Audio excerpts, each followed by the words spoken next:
welcome to this edition of SophieCo. Now, the world economy is suffering the worst turbulence since the time of the Great Depression. In an attempt to stay afloat, the Western states come up with some of the most radical solutions. But the question is it working? At a time of mass protest and disenchantment, can the global economy save itself from itself? Clouds gather over offshore havens. Gold shines while paper's value fades. Emerging giants challenge the world order. The old guard is holding on, protecting itself from the new kids on the trading block. How can they keep their faith in the game and save their currency bottom line? Time is running out. All right, Cyprus bail-in has by far been the most unexpected twist in the latest run of events around the global economy, and it directly involved Russia, since billions of Russian money were targeted in the process. And to talk about that, we're joined by our guest, Arkady, Dvorkovich, who is Russia's deputy prime minister on economic issues. I mean, it's fair to say. On real economy, mostly. Real economy, okay. So we're going to talk economy now. I want you to take a look at this graph. There were several media reports saying that there were about from 5 to 30 billion euros Russian money in Cyprus. Most humble estimation came from the man who knows. He's the head of Cyprus Central Bank. So from 5 to 30 billion euros. What's your number? Well, it's easy to play with numbers, but nobody knows exactly. As some people put money in a straightforward way with using their own names. Other people used friends in Cyprus or legal entities to hide names, to hide transactions. So I think the number is pretty big, certainly higher than $20 billion. So around 30 billion. Yeah, I would say 30 is probably the right number, but again, nobody knows exactly. Why was there so much Russian money in there? Well, Cyprus was convenient as it is a warm-friendly island, not far away from Russia, easy to travel. Jurisdiction is good, taxes are low, and also banks are quite good and convenient to operate with money, to proceed with transactions across the world, to transfer money, to pay for services, and I think the rules of the game were known for everyone, not just for Russians. So many British people, Americans were using Cyprus as well. But again, for Russians, it was the closest convenient jurisdiction. Is it fair to say that Cyprus was the most popular offshore for Russian up till now? Yeah. Okay. Do you know how much Russia lost, approximately? A few billion, but nobody will know until the whole story will end. So everyone who has money in Cyprus understands that most of the funds, most of the savings will be lost, but what will be the percentage that people will be able to take away at the end, well, it's still unclear. What's weird is that, I mean, 30 billion, that's a lot of money. Okay, why wasn't the Russian government more proactive in saving, securing their assets in Cyprus? Well, the Russian government is protecting savings made within Russia. The government should not care about savings that people make abroad. But it wasn't just private savings, though. Most of the savings were private. Most of the savings. We had some of the Russian state-controlled banks that have subsidiaries in Cyprus, and we do have... Like the VTB Bank. Like VTB Bank. And the government was very active in protecting the property of VTB, as the government is a main shareholder of VTB. It was about $15 billion. Yeah, and I think it was successful. VTB is now VTB subsidiary is operating successfully now in Cyprus, and restrictions were lifted after a certain period of time. So I think the Russian government and the president were doing all the right things to protect those properties. But did Russian government lose anything at all in this whole Cyprus story? Nothing? No, the Russian government didn't lose because, anything. I mean, the signs of this crisis looming were coming before March, and everyone really knew about that. Well, that's correct, but the key thing that changed the situation drastically was the Greece bailout. As all European countries had to participate in saving the Greece, in Cyprus as well. That was an additional burden on Cyprus' balance sheet. And after that, it became clear that Cyprus is in a huge debt problem. Russia was actually helping with debt resolution for Cyprus, giving quite a big loan. And actually, after the crisis in Cyprus, we took the decision to improve loan conditions for Cyprus so that Cyprus could repay in an easier way in a few years. Did you personally see the signs of this looming? Did you think it was going to happen the way it happened? All European countries are under stress. Southern Europe is under bigger stress. I mean, this is like unprecedented. Yeah, and I think nobody believes that Europe will take the decision to pressure Cyprus to withdraw part of deposits. I think that was not expected by anyone, by any economist, by any normal government, but major European countries have decided that they don't want to help Cyprus anymore. Cyprus should resolve its own issue on its own. So I would say for Russia it was completely unexpected. The solution for Cyprus will be to cut a share of deposit base. So no one was like behind the scenes warned that this was going to happen? Like, no. Because there was like EU-Russia summit, for example, like in December or January or something like that. Like no one told you that this was going to happen? No. We knew that Cyprus is under stress. Cyprus government was requesting support from the Russian government on a number of occasions, but we thought that Cyprus issue will be resolved in a similar way as the Greek issue, rather than in a way that it was resolved. You know, when this whole thing was going on, Angela Merkel in particular, she was very adamant that Cyprus doesn't talk to anyone else but EU members, and particularly not talk to Russia about, this problem, which was really weird because, I mean, how do you expect Cyprus not to talk to Russia when $30 billion euros are in its banks? Therefore, there was like this conspiracy theory that EU was going to do this anyways. They were going to have the haircut done. But having Russia so much money in Cyprus was like an additional extra reason to actually do it, because it would also hit Russian money. I know the arguments of such a nature, but and I think all the arguments being taken into account when the decision is taken. So I would not exclude that German politicians or French politicians were thinking about Russia as well when they were taking the decision. But I don't think that was the main argument. The main argument was that Cyprus is hurting the mainland of Europe by taking part of money that could go to Europe, and as Cyprus is haven for big amounts of money, Cyprus should resolve its problem. No, they would have done it anyway. I think that the Russian factor was Russian factor was not big. Icing on a cake. Yeah. Maybe, yeah.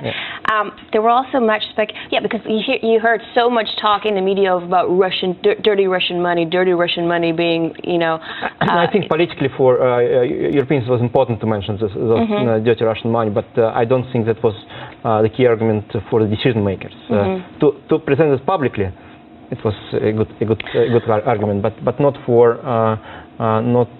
pragmatic decision-making process. Yeah. Here's a graph also we're going to take a look, because there were a lot of speculations in the Western media that top Russia's rich had their money there, saved in Cyprus. Money laundering is facilitated by generous provisions for rich Russians to gain Cypriot citizenship. Some 80 oligarchs have gained access to the entire EU in this way. In 2011 alone, some 80 billion flowed out of Russia, and much of that money has been channeled through Cyprus. A lot of people, I guess, like in Russia, felt like it was an additional, vindictive reason to actually hit. Right, but I'm pretty sure that most of those funds were transacted to Cyprus in a legal way. It was not money laundering. It was not dirty money.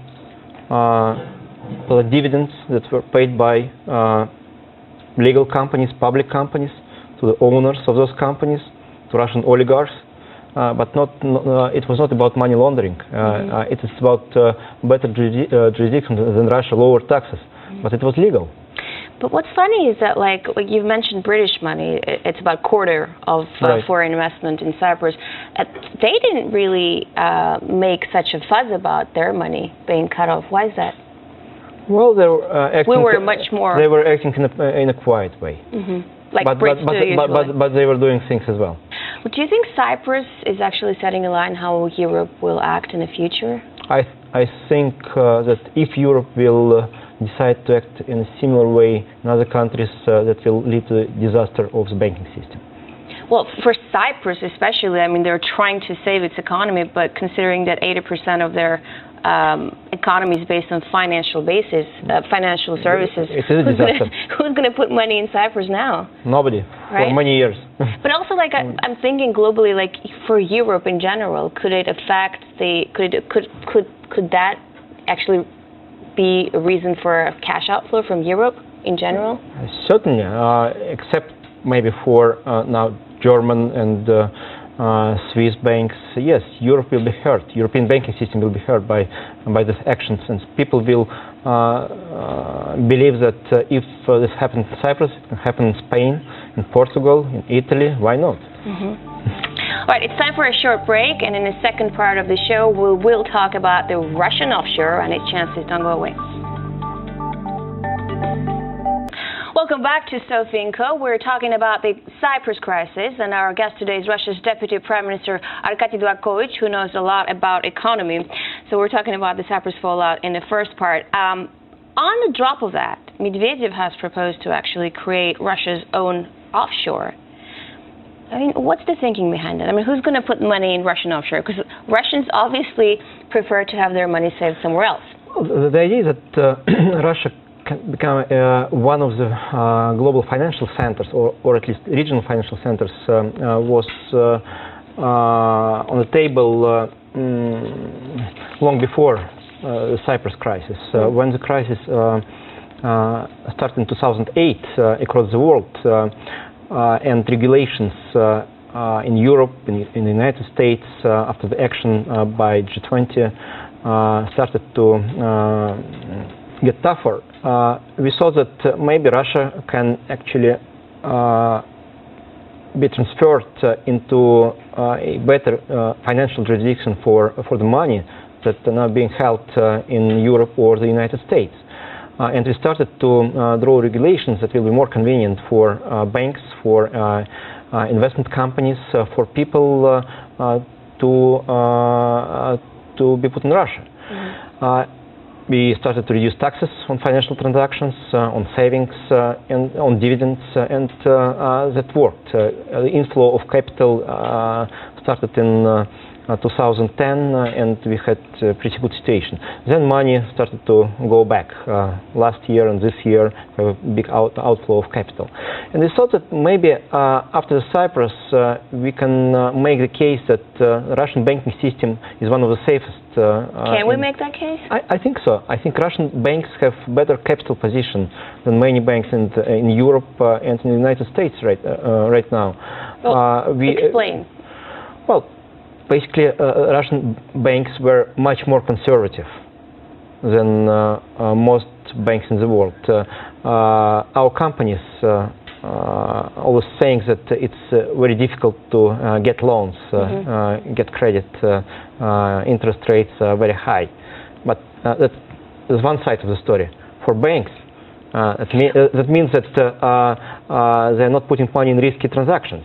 And for people who save money in the Russian banks, the picture is bright, and banks are not risking the depositors' money.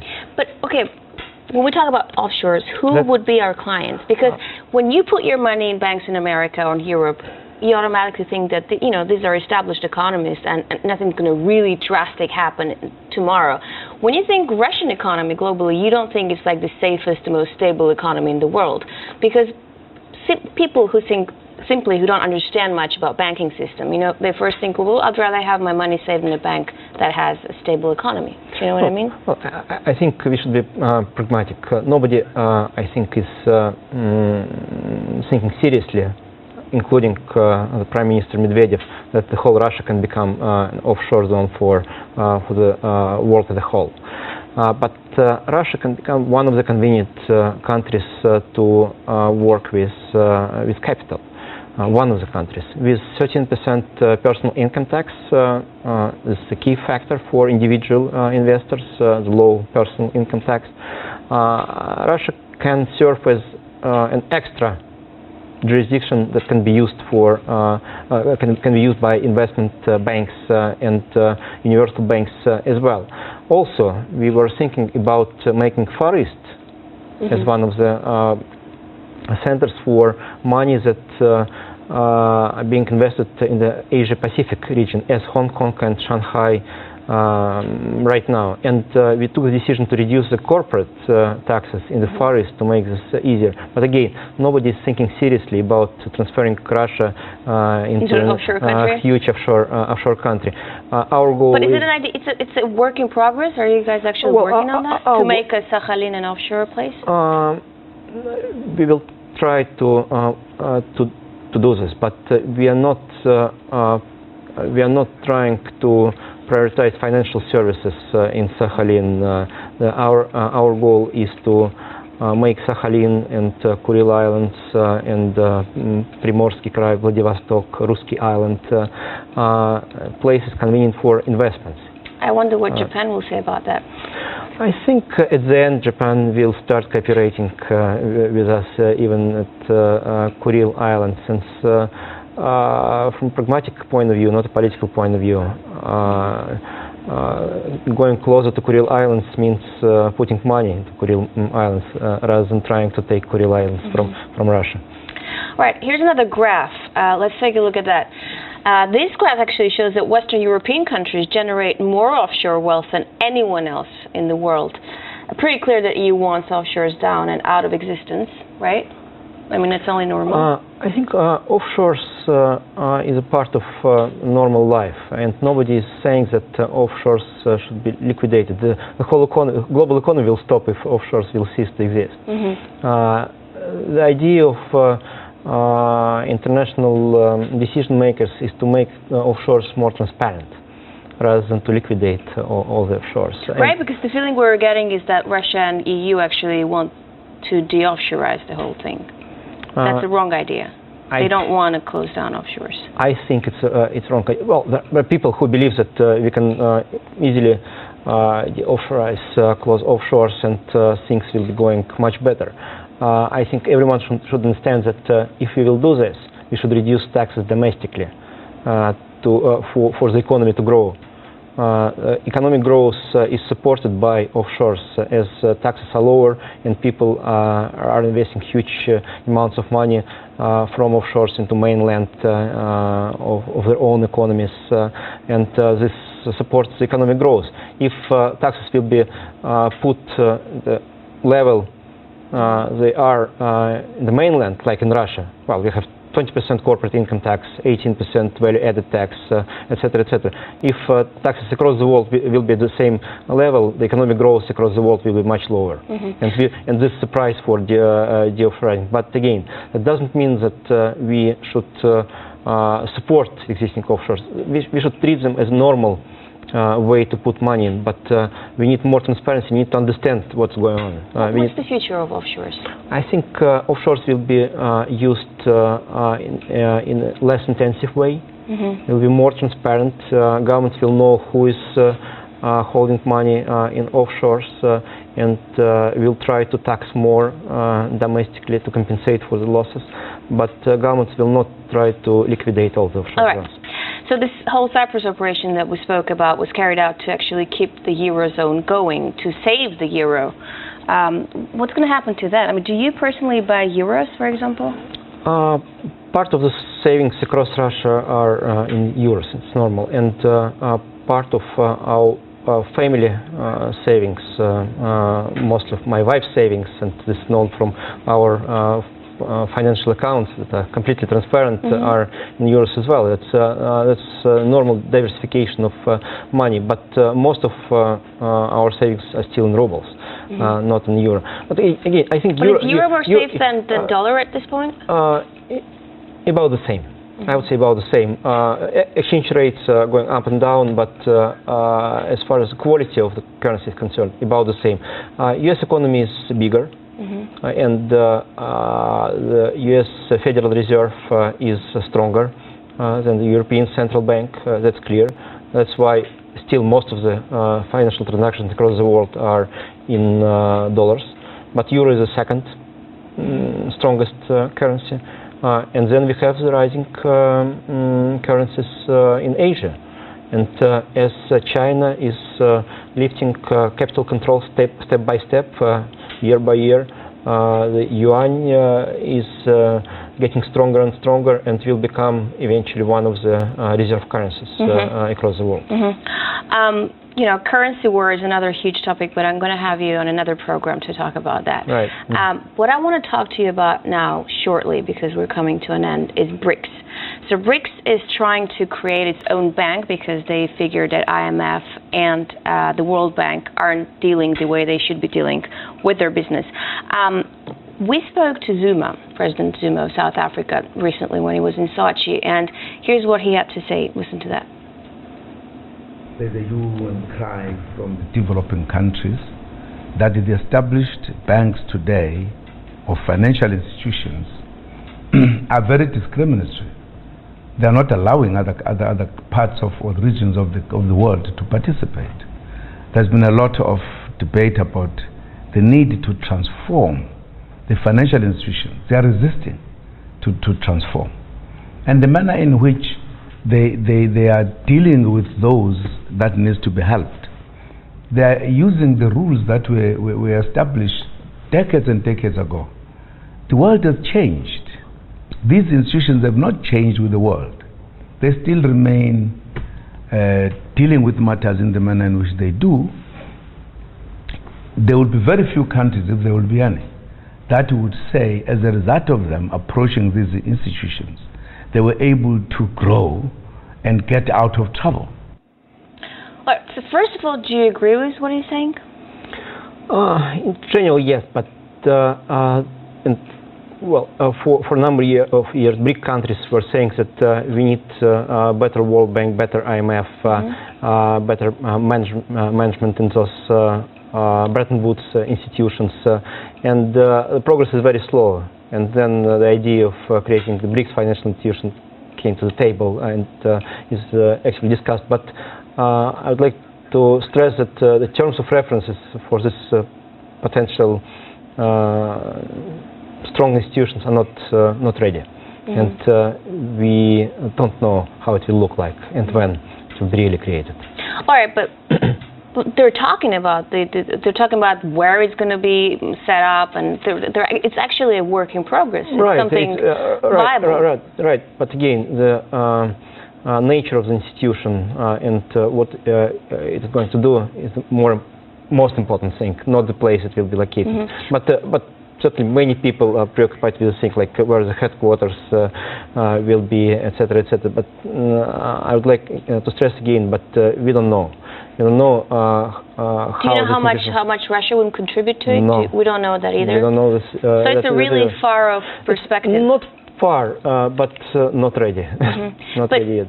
I mean, conceptually, do you see how it would be different from IMF or the World Bank? The key difference is there are two things. One is focus on the developing world. And countries that BRICS countries are cooperating with. So you're not going to be helping Cyprus or Greece? Well, maybe participating, but not really. And the second is a different kind of management with prevalence of professionals from the new countries rather than United States and Europe. But would you be like setting your own economic or political rules like IMF and World Bank usually do? I mean, they go into a country, they help them, but they say, you know, but you need to change this in order for us to help you. The Russian position is that we should not put any political rules into the system. Reality is always more complex, and I cannot exclude that some political considerations will be taken into account. But again, for financial institutions, I think it is not efficient to use political arguments within the decision-making process. All right, it's been great talking to you, Arkady Dvorkovich. Thank you very much for being with us today, and I will see you next time. This was SophieCo with me, Sophie Shevardnadze.